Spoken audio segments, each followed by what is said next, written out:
মা, কিছু খেতে দাও না, খুব খিদে পেয়েছে। এই, তোকে কতবার বলেছি না মাটিতে বসে খাবি, একদম টেবিলে বসবি না। কালো কেলটি একটা, আমার সব জিনিস নোংরা করিস। তোর ওই গায়ের রং দেখলে আমার গা ঘিন ঘিন করে। যা এখান থেকে।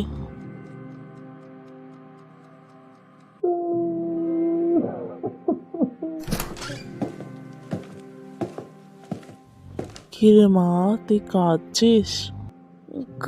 কই না তো বাবা। জানি রে মা, সব বুঝি। তুই আমার মা মরা একমাত্র মেয়ে। তোর মাকে বিয়ে করেছিলাম যাতে তোর দেখাশোনা করে, কিন্তু তার হলো কই। কষ্ট পাস না মা, দেখবি একদিন অনেক ভালো হবে তোর।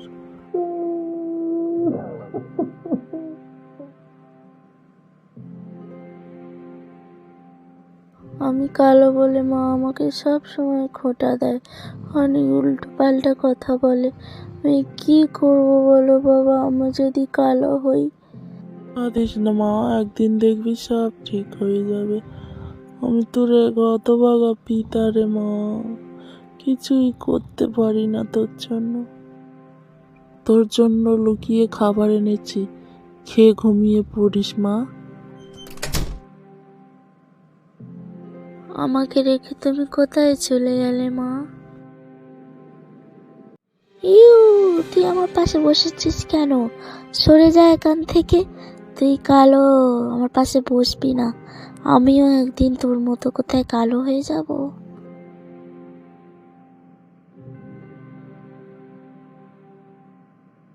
স্যার, এখান থেকে। দাদা, আমাকে কিছু ফুলের তোড়া দিন তো। হ্যাঁ হ্যাঁ দিচ্ছি। তা তোমার কাছে টাকা আছে তো? হ্যাঁ আছে, টাকা আছে, আপনি দিন। এই দেখ দেখ, মেয়েটা কি কালো না?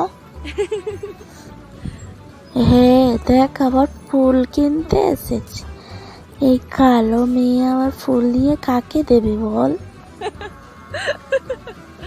হ্যাঁ, তা যা বলেছিস। ওদের কথায় কান দিও না, এই নাও তোমার ফুল।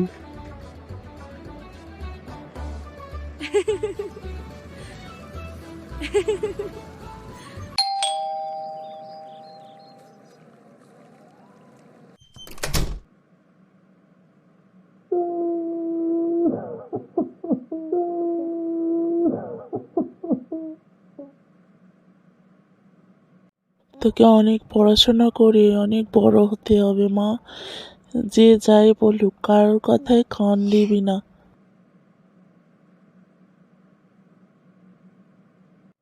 আমি আজ থেকে আর দুঃখ পাবো না, আমি মার কথা মতোই চলবো।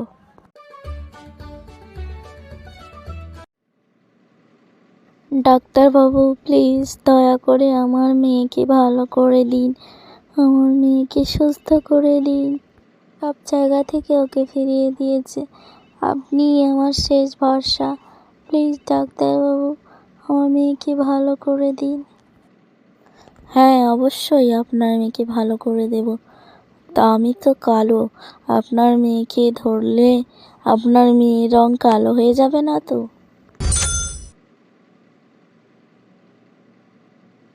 ইউ, তুই আমার পাশে বসেছিস কেন? সরে যা এখান থেকে। তুই কালো, আমার পাশে বসবি না। আমিও একদিন তোর মতো কোথায় কালো হয়ে যাব।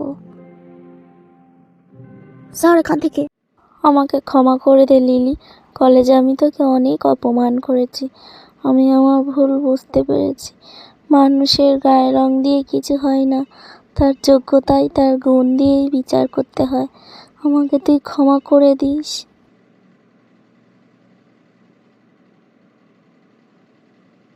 কাঁদিস না, চুপ কর, আমি তোর মেয়েকে ভালো করে দেব। ভগবানের কাছে প্রে কর। তারপরে ঘটনা কি ঘটলো, লিলির সাথে কি হলো, বা তার সাথে কি পরিবর্তন হলো, দেখতে হলে পাশে থাকবেন। পার্ট 2 খুব শীঘ্রই আসবে। আর আপনারা কি ধরনের গল্প চান সেটিও কমেন্টে জানান।